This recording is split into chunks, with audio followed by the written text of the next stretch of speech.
processes.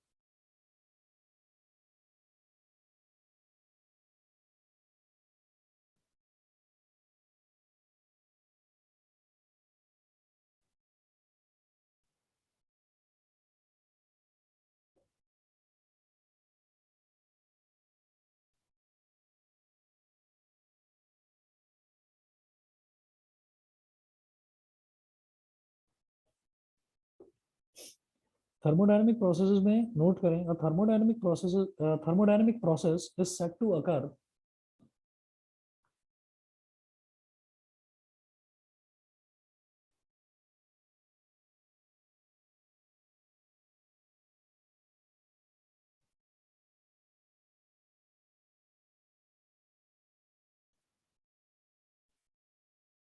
a thermodynamic process is said to occur if the thermodynamic variables of a system, if the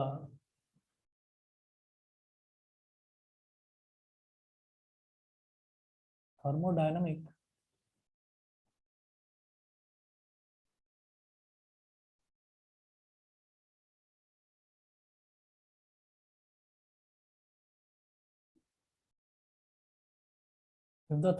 variables of a system undergo a change with time.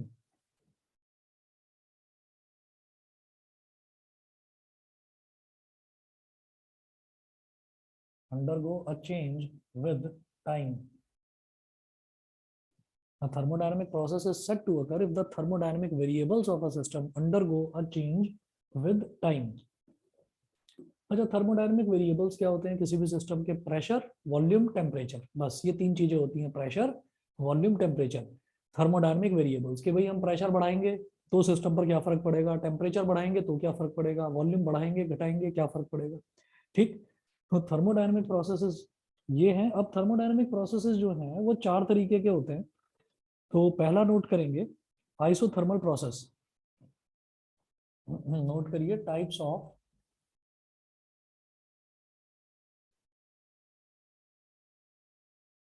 thermodynamic types of thermodynamic processes। तो पहला note करें isothermal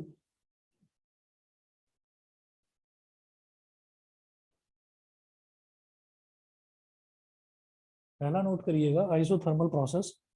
it is a thermodynamic process which occurs at a constant temperature। it is a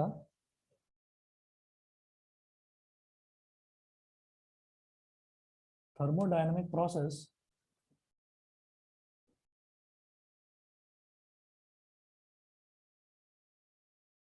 which occurs at constant temperature। अगर temperature constant रहता है तो जो process होता है उस प्रोसेस को हम आइसोथर्मल बोल देते हैं। Iso is for constant and thermal is for temperature. Temperature constant, isothermal. Second note करें isobaric process.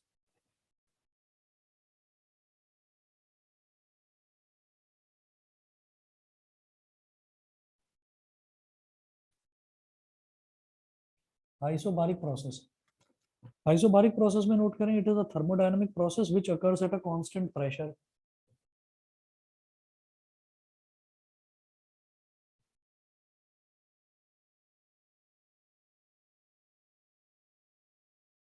It is a thermodynamic process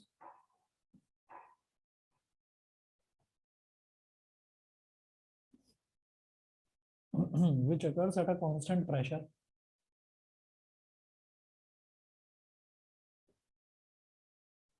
तो आइसोबारिक मतलब जहां पर प्रेशर कांस्टेंट होता है। ठीक है,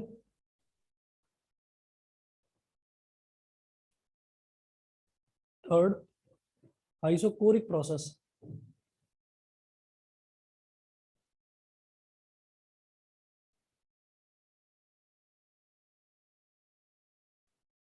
क्या बचा? टेम्परेचर हो गया, प्रेशर हो गया, वॉल्यूम बचा। नोट करें it is a thermodynamic process which occurs at a constant volume.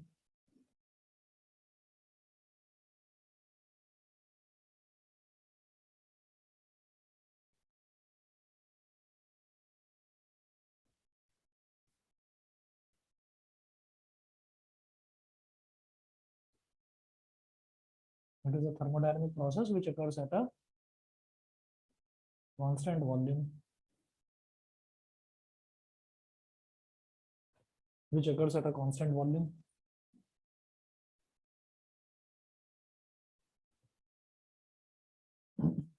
Fourth होता है adiabatic process. ADIABATIC adiabatic process. Adiabatic process. Adiabatic process क्या होता है कि इसमें प्रेशर, वॉल्यूम, टेम्परेचर इनसे कोई लेना देना नहीं होता. ठीक, प्रेशर, वॉल्यूम, टेम्परेचर वाले तो तीनों ये हो गए. इसका इससे कोई लेना देना नहीं होता. इसमें बस ये होता है कि जो भी सिस्टम है उसका सराउंडिंग्स के साथ कोई भी हीट एक्सचेंज नहीं होता. ना तो हीट बाहर जाती ना हीट अंदर आती. तो एडियाबैटिक प्रोसेस में नोट करें, it is a thermodynamic process in which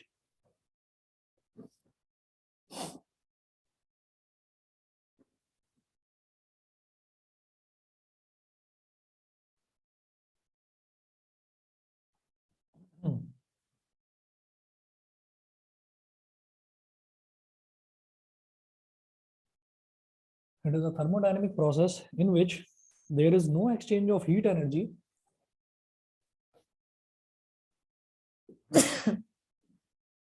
in which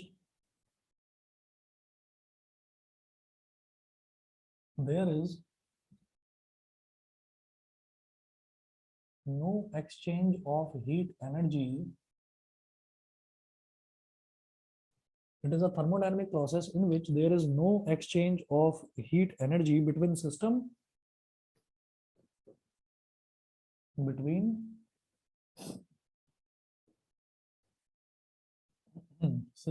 and surroundings.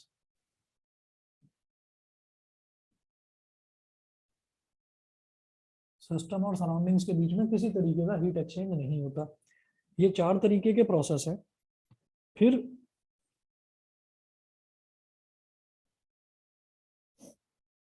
जो नेक्स्ट है हमारा, नेक्स्ट ये है कि अब हमको जो फर्स्ट लॉ ऑफ थर्मोडायनेमिक्स हमने करा था ना, फर्स्ट लॉ ऑफ थर्मोडायनेमिक्स अगर याद हो तो बताता हूँ कि ये था the heat absorbed by a system is equal to change in its internal energy plus the work done to the surroundings. ठीक है, और इस डेल्टा डब्ल्यू को ही हम पी डेल्टा वी बोल देते थे, पी डेल्टा वी. ठीक है,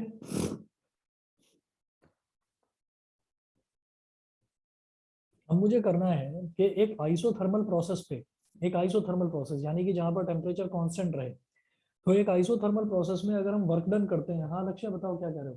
सर आपकी आवाज ना बहुत धीरे आ रही है. सही में बाकी बच्चे भी बताएं भाई धीरे आ रही है क्या, मैं माइक को एडजस्ट कर ठीक आ रही है. तो सही आ रही है. ठीक है भाई, माइक तो सही है. लक्ष्य रिजॉइन करके देख लो, अगर बहुत ज्यादा कम आ रही है तो. वैसे तो मैं बोल भी तेज रहा हूँ, माइक भी बिल्कुल कॉलर पर ही लगाया.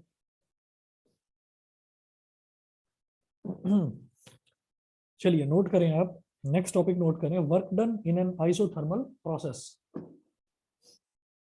इसका डेरिवेशन इंपॉर्टेंट है. दो डेरिवेशन अभी जो मैं कराने वाला हूँ, दो डेरिवेशंस बहुत इंपॉर्टेंट है. एक तो work done in an isothermal process और work done in an adiabatic process. ये दोनों ही डेरिवेशंस इंपॉर्टेंट है और बड़े आसान है, देख लेना आ जाएगा सामने. Work done in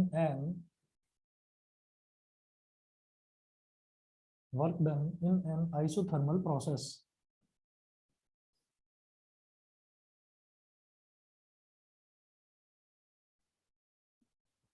Work done in an isothermal process. Note करिएगा, consider n moles of an ideal gas contained in a cylinder.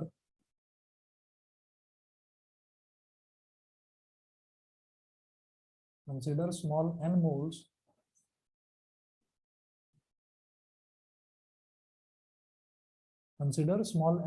of an ideal gas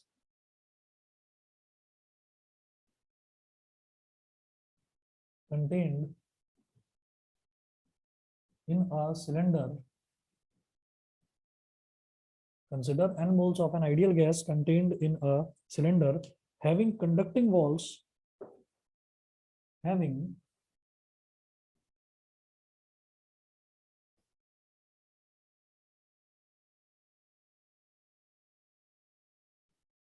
having conducting walls and provided with frictionless and movable piston and provided with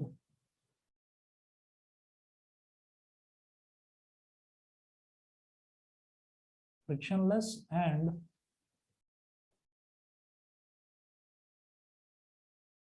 movable piston, bracket में मैं mention कर रहा हूं as shown, as shown. अभी figure बनाएंगे इसकी, समझ जाएंगे आप।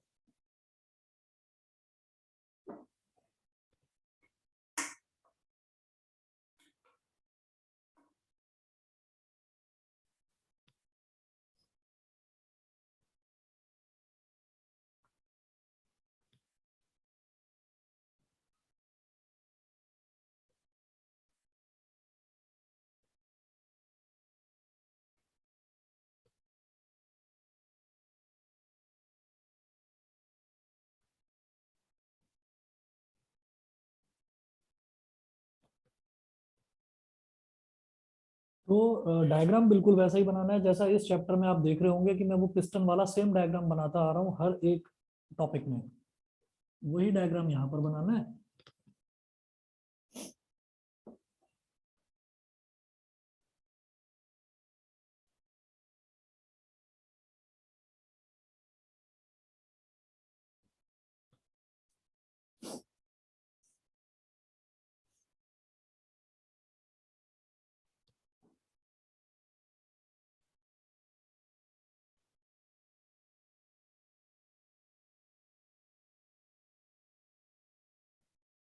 ये क्या है, ये एक पिस्टन है और ये एक सिलेंडर है, उस सिलेंडर के अंदर गैस भरी हुई है। अब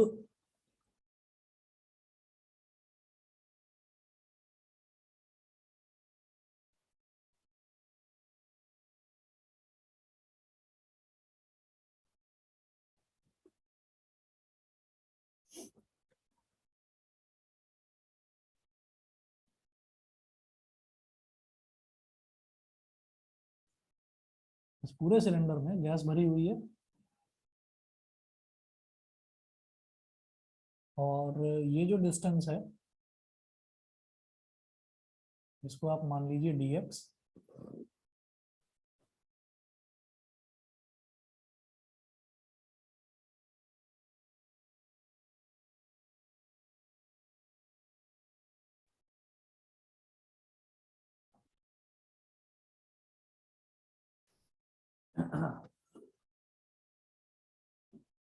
यहाँ ये लिख देना कि जो इसकी वॉल्स हैं ये कंडक्टिंग वॉल्स हैं।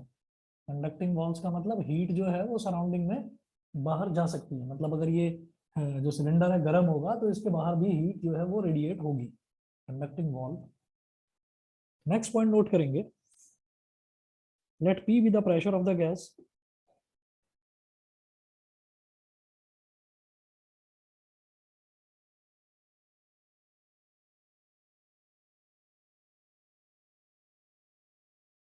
let P be the capital P be the pressure of the gas, let capital P be the pressure of the gas, full stop. Next point, work done by the gas when the piston moves up.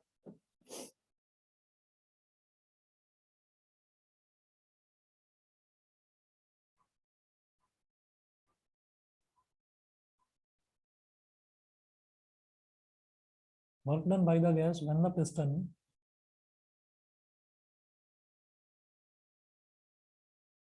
work done by the gas when the piston moves up through a small distance dx is given by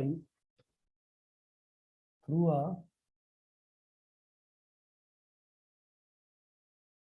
small distance dx through a small distance dx is given by work done. देखिएगा work done को जैसे हमने बोला dw, work done क्या हो जाता है work done को हम क्या बोलते हैं, जैसे हमने पहले भी देखा था भाई, फोर्स इनटू डिस्प्लेसमेंट। तो ओरिजिनली ये पिस्टन यहाँ पर था, धीरे धीरे गर्म करा इसको, जो ये गैस है, ये गैस जो है ये गैस एक्सपैंड हुई, ठीक है। गर्म नहीं करा, गर्म नहीं करा क्योंकि क्या है कि आइसोथर्मल प्रोसेस है, टेम्परेचर कांस्टेंट है, तो टेम्परेचर को तो मेंटेन रखा उतना ही, ना बढ़ने दिया ना कम होने दिया। हो सकता है प्रेशर रिड्यूस हुआ हो सकता है वॉल्यूम बढ़ा हो या कुछ भी हुआ हो, बस टेम्परेचर को छेड़ेंगे नहीं। तो ये जब गैस एक्सपैंड होगी तो ये कुछ ना कुछ वर्क करेगी पिस्टन पर, बिल्कुल करेगी। ये इस पिस्टन को ऊपर मूव कर देगी, तो कितना इसने फोर्स लगाया, उस फोर्स को मान लिया F, और कितना डिस्टेंस मूव कर गया dx। फोर्स इंटू डिस्प्लेसमेंट ही तो वर्क डन होता है। अच्छा, फोर्स क्या होता है बेटा, प्रेशर इंटू एरिया। तो P A dx, और A इंटू डी हम पहले ही देख चुके हैं, ये वॉल्यूम होता है। भाई A क्या है, एरिया ऑफ क्रॉस सेक्शन, और dx क्या है, उसकी हाइट। तो जब एरिया ऑफ क्रॉस सेक्शन में हाइट मल्टीप्लाई हो जाती है तो वॉल्यूम आ जाता है। तो ये हो गया P dv। तो dw क्या हो गया, P dv। ठीक है, अब नोट करेंगे suppose the gas expends isothermally. Next point note करेंगे,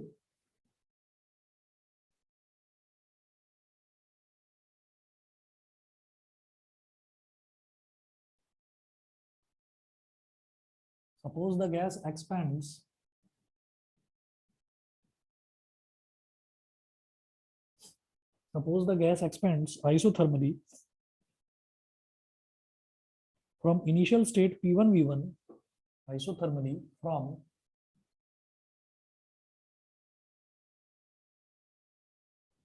initial state P1 comma V1 to the final state P2 comma V2.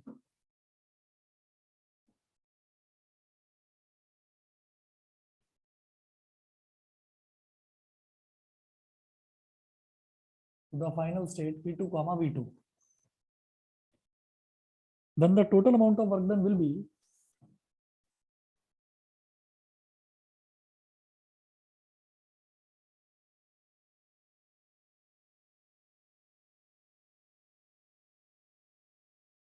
then the total amount of work done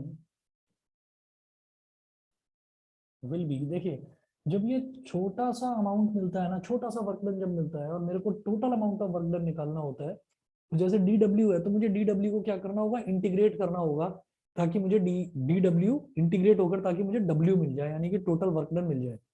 जैसे हम dx को integrate करते थे तो x आ जाता था, ऐसे ही जब dw को इंटीग्रेट करेंगे तो w आ जाएगा। तो इसको हम ऐसे लिखेंगे w यानी कि टोटल वर्क डन, और सबस्क्रिप्ट में लिख देना बेटा ISO। w ISO का मतलब क्या है कि मैं आइसोथर्मल वर्क डन की बात कर रहा हूँ। ठीक है, work done in an isothermal process.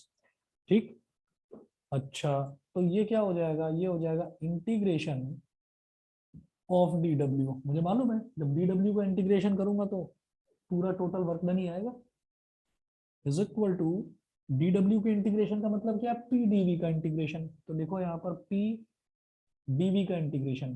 ठीक है, अब क्या करना है मेरे को कि यहाँ पर p dv लिखा हुआ है, तो इसका मतलब मैं इंटीग्रेट किसके रिस्पेक्ट में करूंगा, v के रिस्पेक्ट में, क्योंकि v के साथ d लिखा हुआ है, यानी कि v जो है वॉल्यूम, जो वॉल्यूम है वो वेरिएबल टर्म है यहाँ पर। तो इसका मतलब ये जो मेरे को उन्होंने इनिशियल कंडीशन दी है कि इनिशियली जो गैस थी, गैस का प्रेशर था P1 और वॉल्यूम था V1, फाइनली उसका प्रेशर P2 हुआ और वॉल्यूम V2 हो गया। तो हम क्या लेते हैं, इनिशियल वैल्यू यानी कि लोअर लिमिट।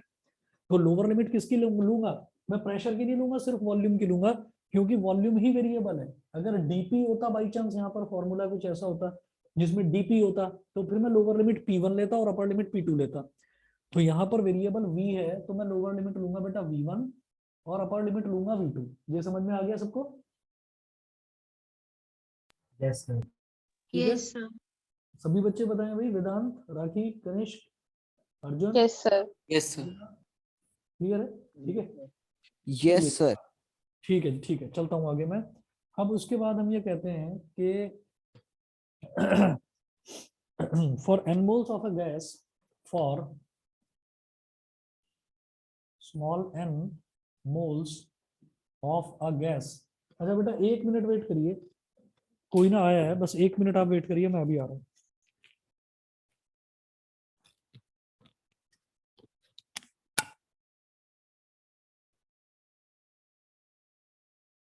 चलिए जी, अब देखिएगा, जैसे मैंने यहाँ पर मेंशन करा था शुरुआत में ही, consider n moles of an ideal gas. ठीक है, तो एक आइडियल गैस की इक्वेशन होती है PV is equal to n R T.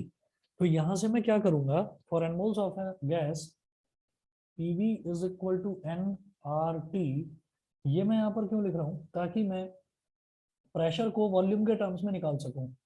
तो P कितना आ जाएगा, n R T upon V. P is equal to n R T upon we.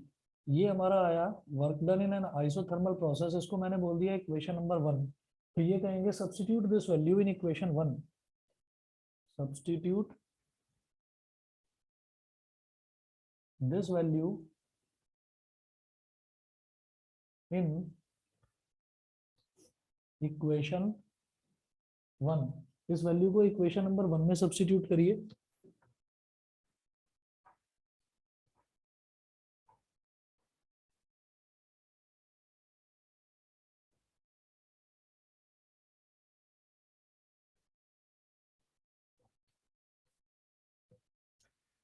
इसको इक्वेशन नंबर 1 में सब्स्टिट्यूट करिए। P की जगह लिख देना nRT upon V। W iso is equal to integration V1 to V2 nRT upon V और dV। ये हो गया, ठीक है। अच्छा, ये करने का पर्पस क्या था? करने का पर्पस ये था कि देखिए नंबर ऑफ मोल्स हैं गैस के, वो कभी भी चेंज नहीं होने वाले। गैस को आप वॉल्यूम बढ़ा दो, कम कर दो, प्रेशर बढ़ा दो, कम कर दो, नंबर ऑफ मोल्स सेम रहेंगे।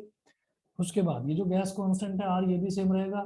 कैपिटल टी वैसे ही सेम रहना है, क्योंकि मैं आइसोथर्मल प्रोसेस की बात कर रहा हूँ। आइसोथर्मल प्रोसेस में टेम्परेचर कांस्टेंट रहता है, ठीक। तो आपने एनआरटी को निकाल दिया बाहर, क्योंकि ये कांस्टेंट है। कभी भी इंटीग्रेशन करते हैं तो उसमें कोई भी कांस्टेंट मल्टीप्लाई हो रहा होता है या डिवाइड हो रहा होता है, तो उसको एज इट इज हम बाहर निकाल सकते हैं।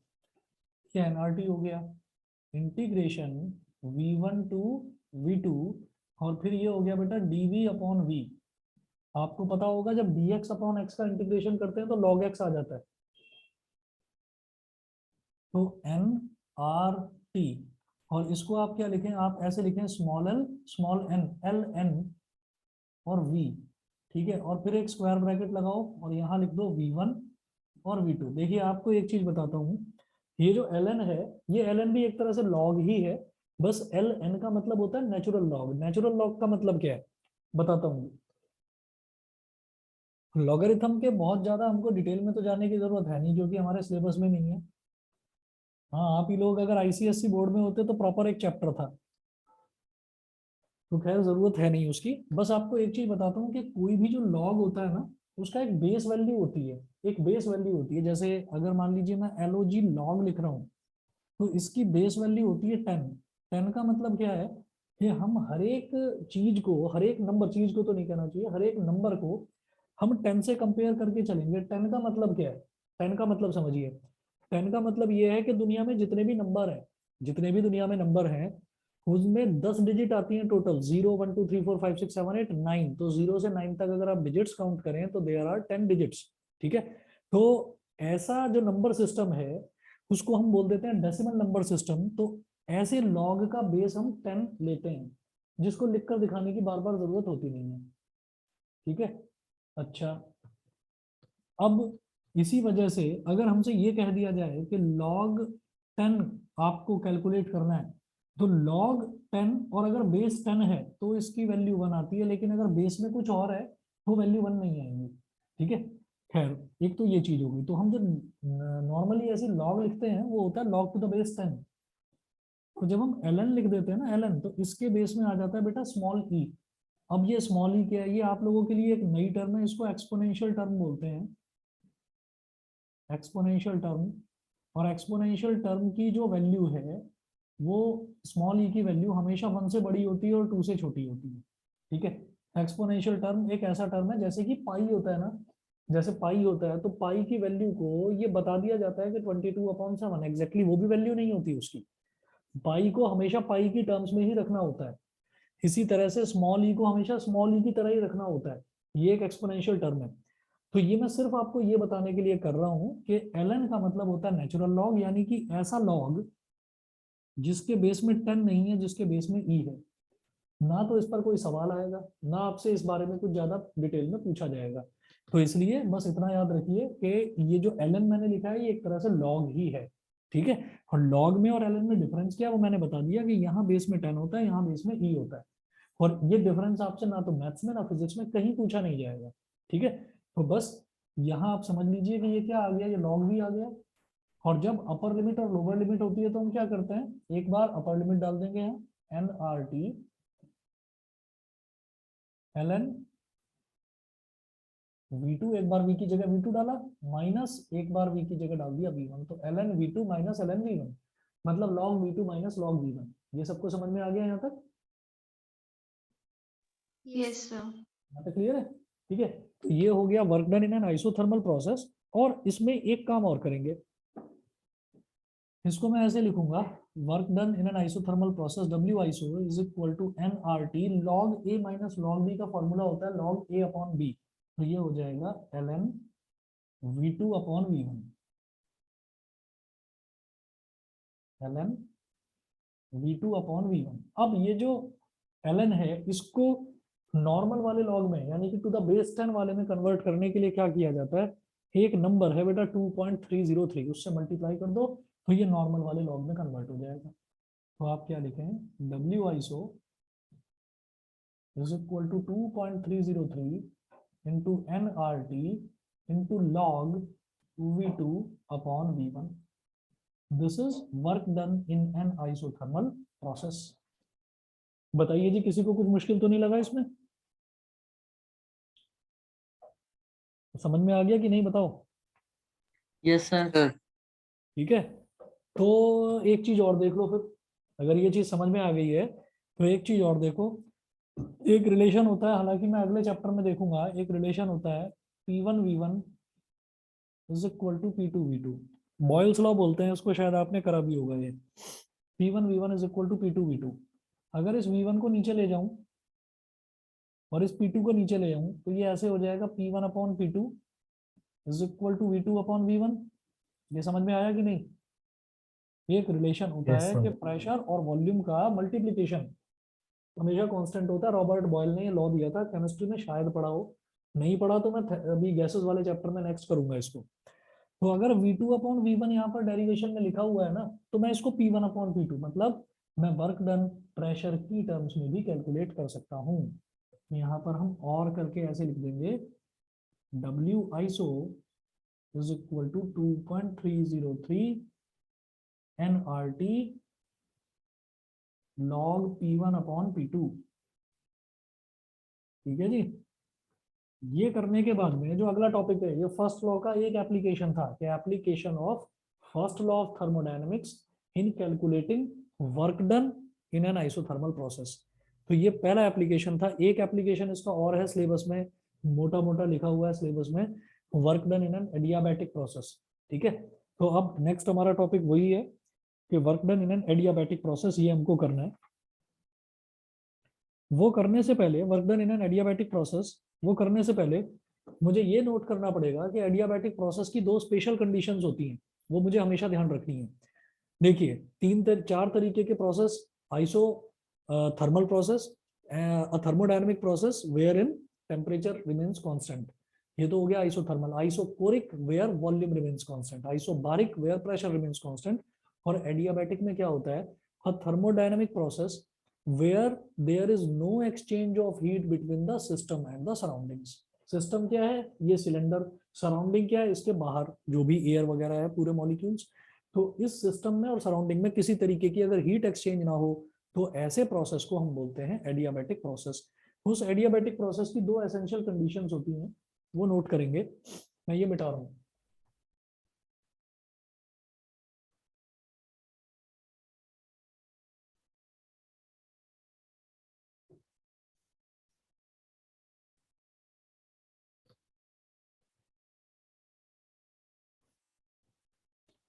नोट करिएगा, essential conditions for an adiabatic process to take place.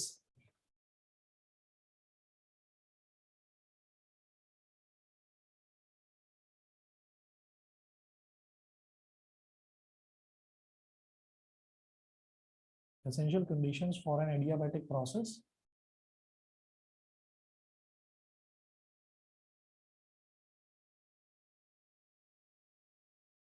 to take place.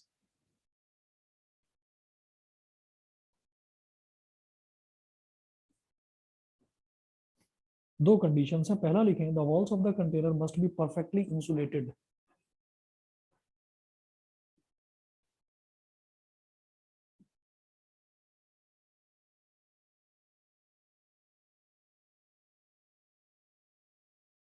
The walls of the container must be perfectly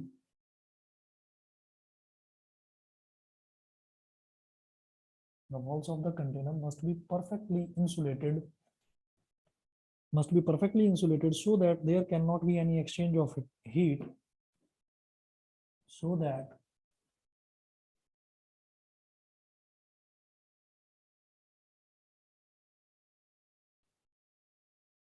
there cannot be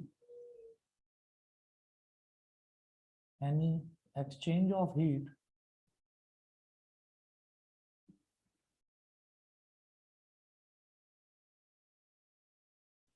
between the gas. Gas क्या है? वही system है जो हम सिलेंडर में लेते हैं. हर एक में मेरे को डायग्राम सेम बनाना है. वही एक सिलेंडर लेना है, सिलेंडर के अंदर गैस डाल देनी है. तो so that there cannot be any exchange of heat between the gas and the surroundings. तो पहली कंडीशन तो ये कि उसकी जो वॉल्स हैं वो हमको इंसुलेटेड लेनी है.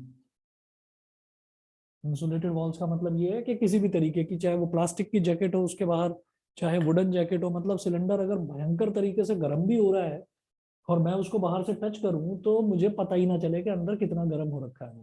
ठीक है, तो इंसुलेटेड होनी चाहिए उसकी वॉल्स. सेकंड नोट करें, द प्रोसेस ऑफ कंप्रेशन और expansion should be sudden.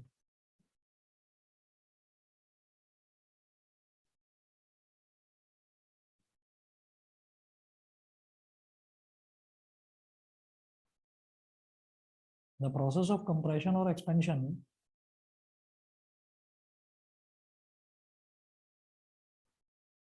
should be sudden. The process of compression or expansion should be sudden, comma, so that heat does not get time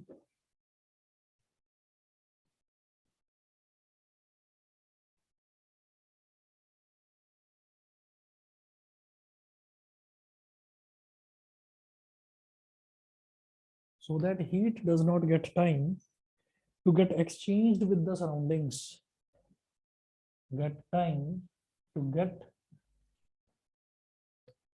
Does not get time to get exchanged with the surroundings.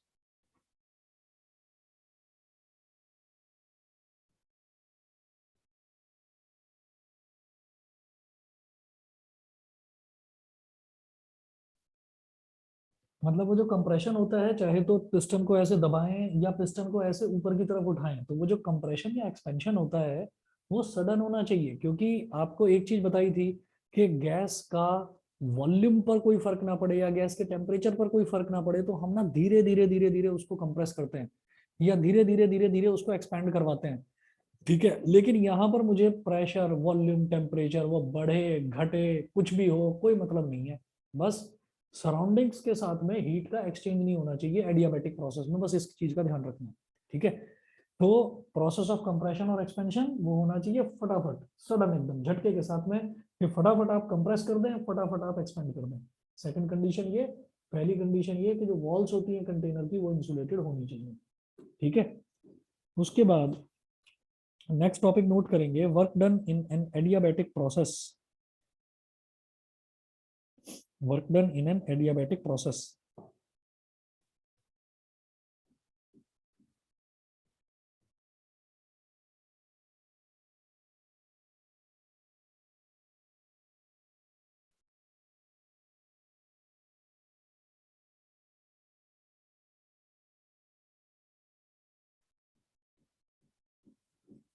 Adiabatic process जो है, adiabatic process में pressure, volume और temperature के बीच में दो तीन relations हैं. Pressure, volume और टेम्परेचर के बीच में उन दो तीन रिलेशंस का एसएल अरोड़ा में तो प्रूफ दे रखा है, एनसीईआरटी में कोई प्रूफ नहीं है, लेकिन फिर भी आप अपने स्कूल के टीचर से एक बार पूछ लेना. मैं अभी आपको लिखवाऊंगा एक रिलेशन इसके डेरिवेशन में यूज करेंगे. अपने स्कूल टीचर से याद से पूछ लेना कि अगर वो डेरिवेशन करना है तो वो करवा भी देंगे, कोई ज्यादा मुश्किल नहीं है वो भी. ठीक है, पर मैं ये सोच रहा हूँ क्योंकि सिलेबस में ऐसा सच मेंशन नहीं कर रखा है, इस वजह से नहीं करवा रहा हूँ उसको मैं, और कभी ऐसे ऐसे वो पूछा जाता भी नहीं है। तो अभी मैं एक रिलेशन बताऊंगा और मैं उस पर स्टार मार्क करवा दूंगा, ताकि आप लोग अपने नोट्स में उसको लिख लें और टीचर से एक बार पूछ लेना, जो भी आपकी मैम है सर हैं उनसे पूछ लेना कि ये हमको इसका डेरिवेशन भी करना है या नहीं करना, बस ये पूछ लेना। नोट करेंगे, consider n moles of an ideal gas contained in a cylinder, वही जैसा उसमें करा था।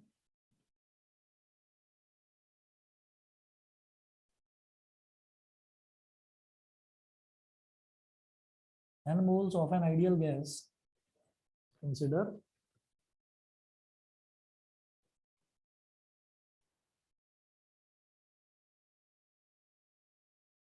n moles of an ideal gas contained in a cylinder। देखिए ना, ये वाला डेरिवेशन तो करवाया होगा आपके टीचर ने, इस डेरिवेशन में एक रिलेशन बताऊंगा मैं, उस रिलेशन का डेरिवेशन करवाया या नहीं वो पूछना, बताऊंगा मैं अभी के क्या पूछना है आपको।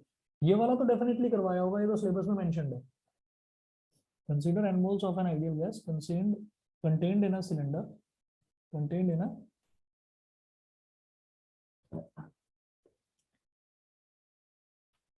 in a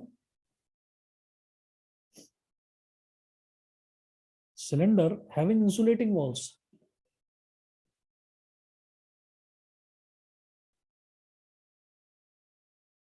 cylinder having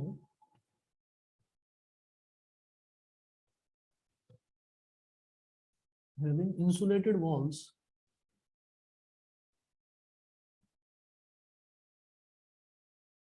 having insulated walls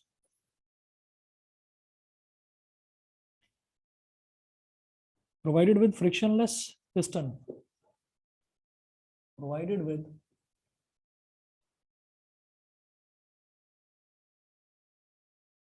a frictionless and piston को भी insulated ले लेना, insulating piston, frictionless and insulating piston। और क्या करें, डायग्राम वही जो आपने पहले बनाया था, बस डायग्राम में एक छोटा सा चेंज कर देंगे। ये जो वॉल्स हैं वो पहले वाले डायग्राम में आपने ध्यान दिया होगा कंडक्टिंग वॉल थी, यहाँ पर इंसुलेटिंग वॉल लेनी है। यहाँ पहले मेंशन करिए इंसुलेटिंग वॉल,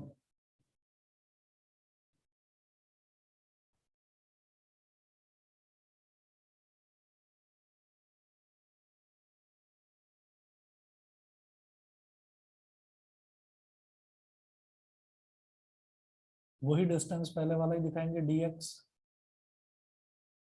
वही एरिया ऑफ क्रॉस सेक्शन इसका कैपिटल ए। ठीक है, तो ये सेम डायग्राम है, हम हर एक में बनाते आ रहे हैं, बस इसमें ये आपको अंतर करना है कि ये जो आप बनाएंगे ये आपकी इंसुलेटिंग वॉल्स होंगी, चाहे तो ऐसे जिगजैग करके इसमें बना भी देना थोड़ा सा। इंसुलेटेड है, हीट बाहर नहीं जाएगी, बाहर की हीट अंदर नहीं आएगी। नोट करें, सपोज द गैस, या एक चीज देखिएगा यहाँ पर ये भी नोट करें कि व्हेन द गैस एक्सपैंड्स, ये वही चीज है जो इससे पहले वाली डेरिवेशन में भी करी थी, व्हेन द गैस एक्सपैंड्स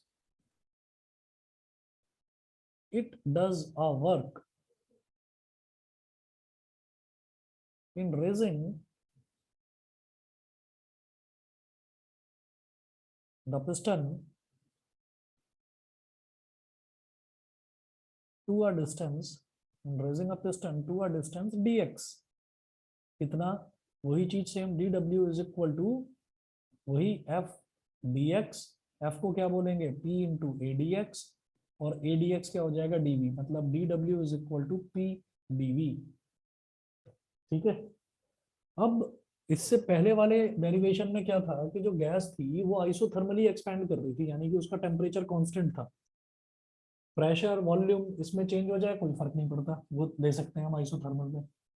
यहाँ एडियाबैटिक प्रोसेस में क्या है, एडियाबैटिक में बस हीट एक्सचेंज नहीं होना चाहिए सराउंडिंग के साथ में, बाकी प्रेशर भी, वॉल्यूम भी, टेम्परेचर भी सब चेंज हो जाए कोई फर्क नहीं पड़ता। तो नोट करें कि suppose a gas expands adiabatically, suppose the gas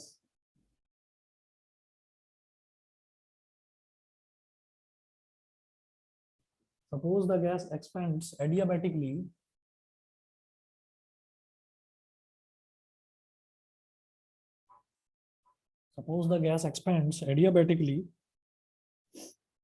from the initial state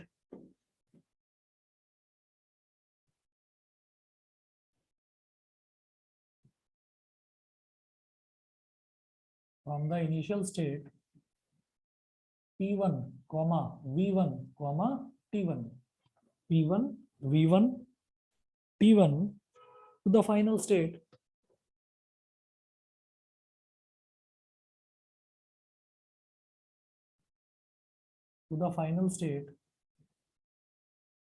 P2, V2, T2, P2, V2, T2. Then work done by the gas, then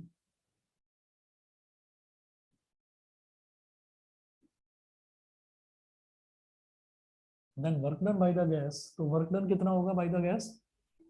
अब इसमें W लिखेंगे, W एडिया, ADIA, जैसे वहां आइसोथर्मल में आइसो लिखा था, यहाँ लिखना ADIA। दिखाई नहीं दे रहा हो तो मैं थोड़ा बड़ा लिख देता हूँ, ADIA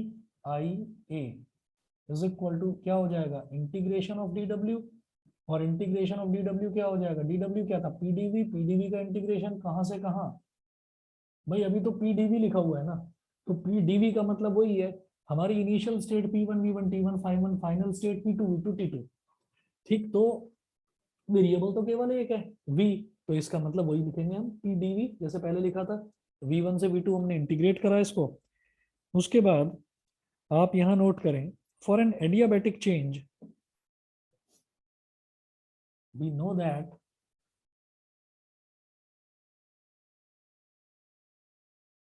for an adiabatic change, we know that for an adiabatic change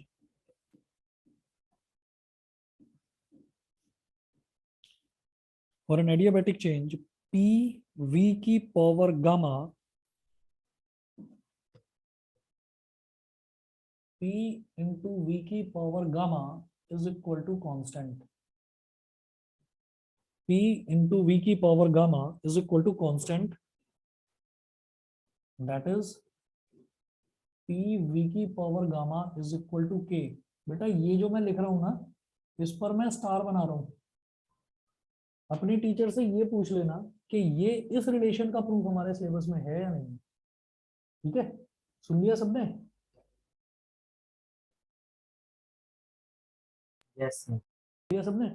बस ये P V की power gamma is equal to K, ठीक है, ये पूछ लेना कि इसका है या नहीं। अच्छा करवाया देवी ना? अच्छा देन स्कूल टीचर, ठीक है, मैं करवा दूंगा फिर इसको, ये भी करवा दूंगा। यहाँ पर आपके लिए एक ये टर्म नया है गामा, तो याद रखिएगा, where gamma is equal to molar specific heat at constant pressure upon molar specific heat at constant volume. Gamma जो है ये होता है Cp अपॉन Cv, ठीक है, gamma is equal to Cp upon Cv होता है। ठीक, तो हम ये जानते हैं कि पीवी की power gamma is equal to K होता है, तो मैं ये चीज यहाँ यूज करूंगा अब। ठीक है, मैं यहाँ पर पी की वैल्यू निकाल लूंगा वी की टर्म्स में। ठीक है, कैसे निकालेंगे देखिएगा,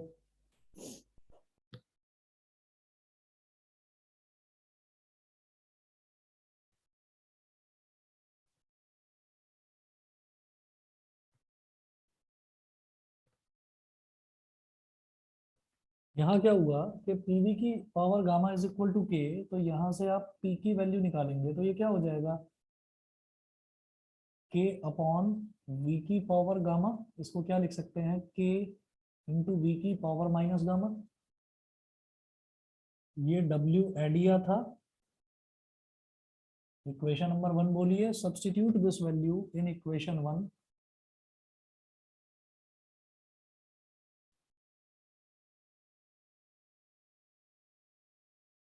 substitute this value in equation 1, मुझे ये वैल्यू इक्वेशन 1 में सब्स्टिट्यूट कर देनी है।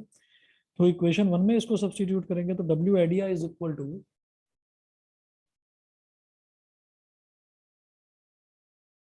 इंटीग्रेशन v1 टू v2 और p की जगह डाल दीजिए ये k v की पावर माइनस गामा, और dv तो dv है ही। अब k तो कांस्टेंट है, k को तो बाहर निकाल सकते हैं, k को बाहर निकाल लेते हैं। तो ये क्या हो जाएगा मेरे पास, देखिएगा w एडिया k is a constant, इसको बाहर ले लिया, v की पावर माइनस गामा का इंटीग्रेशन हो जाएगा बेटा v की power minus gamma plus 1 upon minus gamma plus 1। भाई x की पावर n का इंटीग्रल क्या होता है, x की power n plus 1 upon n plus 1। ठीक है भाई, जिस भी बच्चे को नहीं समझ में आया प्लीज बता देना मेरे को। ठीक, अब क्या करेंगे, ये हो गया। अब इसको माइनस गामा प्लस 1 लिखो या 1 माइनस गामा लिख दो, एक ही बात है। के v की power 1 minus gamma upon 1 minus gamma, ये हो गया। अच्छा, अब यहां पर भी नहीं लिखा मैंने, लोअर लिमिट v1 है और अपर लिमिट v2 है। v1 और v2 सेम चीज यहां पर मेंशन करिए, lower limit v1 upper limit v2। ठीक है, अब देखिएगा क्या करेंगे इसमें। इसमें अब आप वैल्यू सब्स्टिट्यूट करिए, ये 1 माइनस गामा तो कांस्टेंट है, बाहर आ जाएगा, तो k अपॉन 1 माइनस गामा ये बाहर आ गया। अब यहाँ बचा v की पावर 1 माइनस गामा, तो पहले v2 डाल दिया, v2 की power 1 minus gamma minus v1 की पावर 1 माइनस गामा, v2 की power 1 minus gamma minus v1 की पावर 1 माइनस गामा। अब क्या करिए, ये जो डिनोमिनेटर है यहां से माइनस ले लो कॉमन, ये क्या हो जाएगा, 1 माइनस गामा का क्या बन गया, गामा माइनस 1। ये बात समझ में आ गई।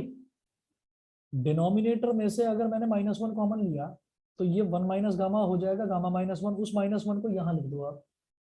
भाई अगर माइनस 1 से डिवाइड हो रहा है तो k अपॉन माइनस 1 अगर है तो उसको माइनस के लिखा जा सकता है। समझ गए कि नहीं बताए। Yes sir. ठीक है, तो ये हो गया माइनस के, v2 की power 1 minus gamma minus v1 की पावर 1 माइनस गामा, ये है।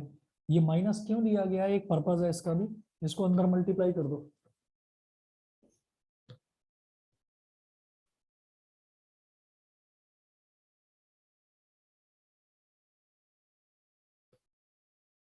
इस माइनस को अंदर मल्टीप्लाई करेंगे, और बल्कि माइनस को ही नहीं, हम k को भी अंदर ही ले जाएंगे, तो ये क्या हो जाएगा, w एडिया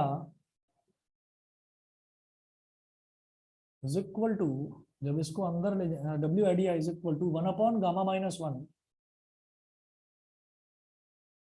और माइनस के को अंदर ले गए तो माइनस इसमें मल्टीप्लाई हो जाएगा, तो ये प्लस बन जाएगा, के v1 की पावर 1 माइनस गामा माइनस के v2 की पावर 1 माइनस गामा।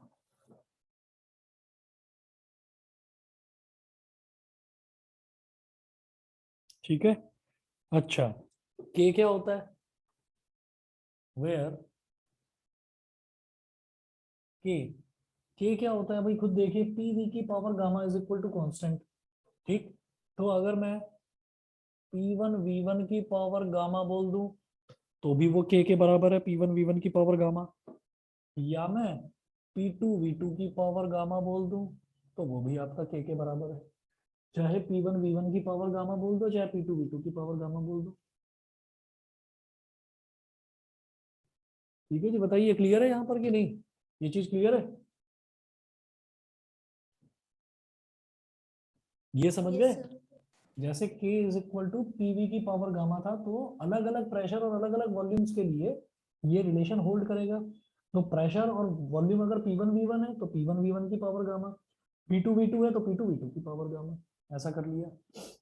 इसको यहाँ सब्सटीट्यूट करिए, W adia is equal to 1 upon gamma minus 1,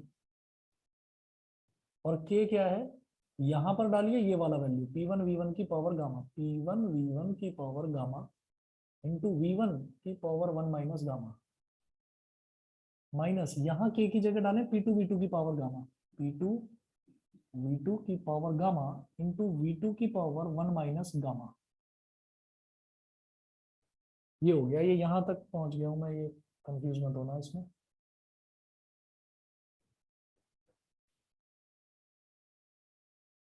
इसके बाद आप ये देखिएगा, जब v1 की पावर गामा है और v1 की पावर 1 माइनस गामा, तो जब बेस सेम होता है तो पावर ऐड हो जाती है, तो गामा से माइनस गामा कैंसिल हो जाएगा, केवल v1 की पावर 1 यानी कि v1 बचेगा।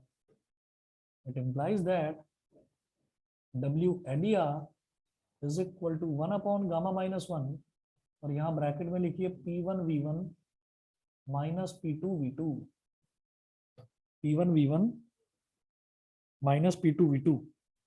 सभी को क्लियर है बेटा, बताइए यहाँ तक? Yes sir. ठीक है। और ये जो है आपका रिलेशन पीवी की power gamma is equal to K, ये आप बता रहे हैं कि करवा दिया है आप में से एक बच्चे ने बताया था अभी, तो मैं इसको आपको करवा दूंगा नेक्स्ट क्लास में।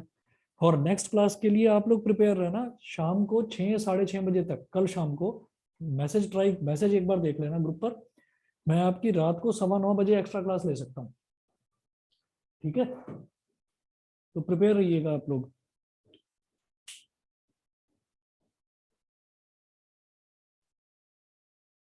आज तक का ये जो अभी करवाया ये सभी को क्लियर है ना? Yes, sir. ठीक है, Yes, sir. ठीक है जी, ठीक है, ओके।